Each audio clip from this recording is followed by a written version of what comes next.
The day I packed the last box into my truck, the HOA president called the cops on me. Like moving out was a crime scene. She was standing at the end of my driveway with her arms folded, smiling like she'd finally won. And when the patrol car rolled up and she pointed at me, I realized she didn't call them to keep the peace. She called them to humiliate me. My name's Ethan Cole. I'm not a loud guy, not a let's fight in the street guy. I manage construction projects for a living, deadlines, permits, inspections, contracts. All the boring stuff that keeps buildings from falling over. After a rough year, I bought a place in a quiet neighborhood called Cedar Glen Estates because I wanted quiet, predictable, normal. I got the opposite. The homeowners association here ran like a small government, and the person running that government was Tiffany Hartwell. She had that polished, I'm doing this for the community tone, the kind that somehow always sounded like a threat. Blonde ponytail, expensive athleisure phone in one hand, clipboard energy in human form. 3 weeks after I moved in, I walked out to my truck and found a violation notice tucked under my windshield wiper like a parking ticket. Commercial vehicle stored in driveway. $150 fine. My commercial vehicle was a company pickup with a tiny logo on the door. Not a dump truck, not a tow rig, a normal pickup. I stared at it, looked up and down the street and saw at least 2 other neighbors with work vans. One of them literally had ladders strapped to the roof. No notice, no warning, nothing. So I did what any reasonable person does when they feel singled out. I emailed the HOA, short, polite, straight to the point. I asked where in the bylaws it defined commercial vehicle and why my truck was a problem when other vehicles weren't. I expected a normal reply. What I got was Tiffany showing up at my front door the next afternoon unannounced, like she was serving a subpoena. She didn't knock like a neighbor. She knocked like she owned the place. When I opened the door, she smiled without warmth and said, "We've had complaints. You need to comply." Then she leaned forward just a little and added, "Or we can escalate." I remember blinking at her and saying, "Complaints from who?" She lifted her phone like it was evidence and said, "That's not information we provide." That was the moment I understood the game. Anonymous complaints meant she could swing the hammer without ever proving the nail existed. I tried to stay calm.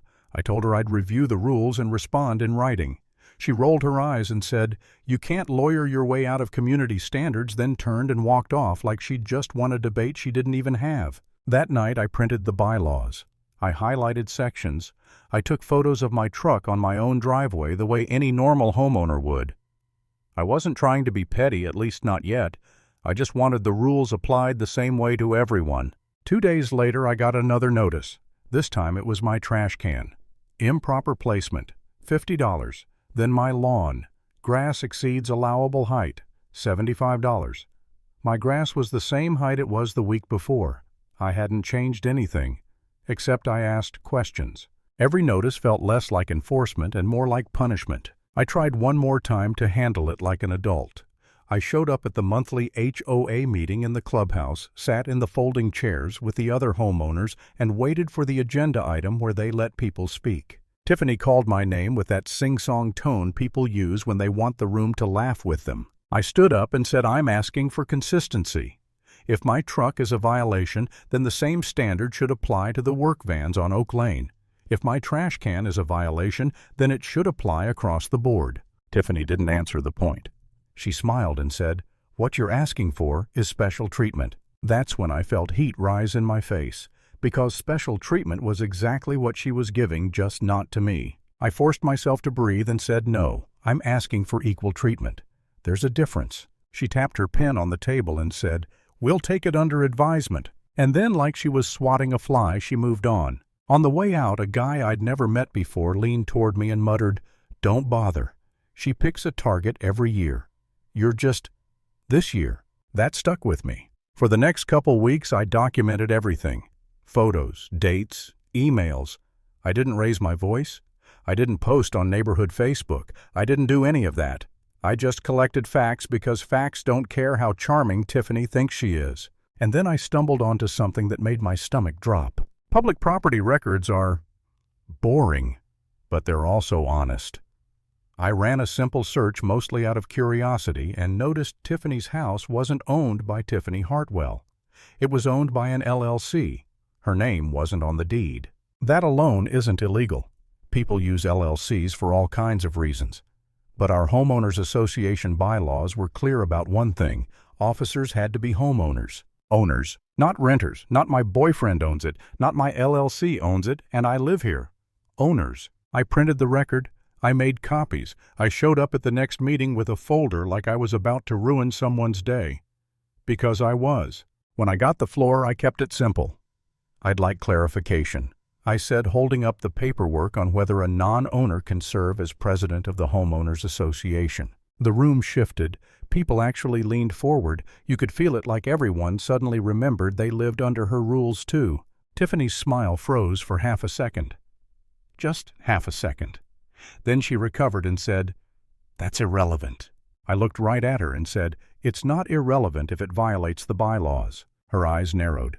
"You're making accusations." "I'm asking a question," I said, and I brought the document that answers it. The meeting ended early. Not officially, just abruptly. Tiffany slammed her binder shut and said we were done for tonight. And the next morning my world got real messy. A county code enforcement inspector showed up at my door. Then another guy. Then a patrol car. I stepped outside and said, "What's going on?" The inspector said, "We received a complaint about illegal work being performed, improper storage of hazardous materials, and possible unpermitted electrical modifications." I almost laughed because it was so absurd. I hadn't done anything except install a shelf in my garage. If that was a crime, half the neighborhood should have been arrested. But the deputy wasn't laughing. He asked for my ID. He asked to look around. He spoke with that careful tone officers use when they don't know if you're harmless or about to do something stupid. And suddenly, I wasn't just dealing with Tiffany's little fines. I was dealing with official people, official reports, official headaches that could bleed into my job. When they finally left, I stood in my driveway staring at the dust from their tires and felt something I didn't expect. Not anger, fear. Not "I'm scared of Tiffany," but the kind of fear that comes when you realize someone can weaponize systems against you. Inspections, complaints, paperwork, reputation.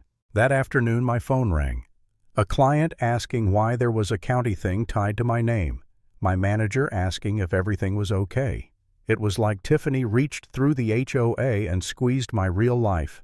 2 days later, a deputy came back and handed me a temporary restraining order. I stared at the paper like it was written in another language. It said I had to stay 500 feet away from Tiffany for 2 weeks. No contact, no approach, nothing. I didn't hit her. I didn't threaten her. I didn't even raise my voice at the meetings. But she claimed I was harassing her. 500 feet in a neighborhood like ours is ridiculous. It meant if she was walking her dog, I had to turn around and go back inside. It meant if she showed up at the mailbox cluster, I had to wait like a kid in timeout. I sat on my couch that night with the paper in my hands, the house quiet, the lights low, and for the first time since this started, I felt tired in my bones. I thought about selling. I thought about taking a loss just to get away from her. I thought about how stupid it felt to be trapped by a woman with a clipboard and a title. And in that quiet moment, the question hit me simple and sharp. What if I'm the problem because I won't stop pushing? Not because I was wrong, but because I kept feeding the machine. Every email, every meeting, every "actually the bylaws say" gave her another excuse to escalate. I hated that thought, because it sounded like surrender. The next day, my neighbor Linda Harper caught me by the fence. Linda was older, calm, the kind of person who'd lived through enough nonsense to recognize it early. She said, "Ethan, she put a for sale sign out." I frowned. "Tiffany," Linda nodded. "She's acting like she's selling, but she doesn't own that house." I didn't answer right away. I just looked down the street toward Tiffany's place where the sign stood bright and cheerful like a joke. Linda lowered her voice. "I think she's panicking." That night I made one phone call, then another. I tracked down the property management company tied to the LLC and asked one question. "Is that property being sold?" The woman on the phone hesitated, then said, "We're liquidating several homes in that block." Several. Not just Tiffany's. That's when the idea formed cold practical, almost unreal. If Tiffany lived under an LLC-owned rental, and that LLC was selling, then Tiffany wasn't the queen of this neighborhood. She was a tenant, and tenants can be replaced. I didn't have unlimited money, but I had good credit, steady income, and something Tiffany didn't. Patience. I went to my bank with every document they could possibly want. pay stubs, tax returns, asset statements, the whole boring pile. I also hired a real estate attorney, Grant Miller, because I wasn't about to wing this. If I was going to pull a move like this, it had to be airtight. 2 weeks later, I closed on one property. Not my own, hers. And no, I didn't do it to be cartoonishly evil. I did it because I needed leverage that didn't depend on her mood, her friends on the board, or anonymous complaints. Paper beats tantrums. Now go back to the scene I started with my driveway moving boxes, early afternoon sun. I was leaving Cedar Glen Estates, not because she won, but because I chose to. New job location, new start.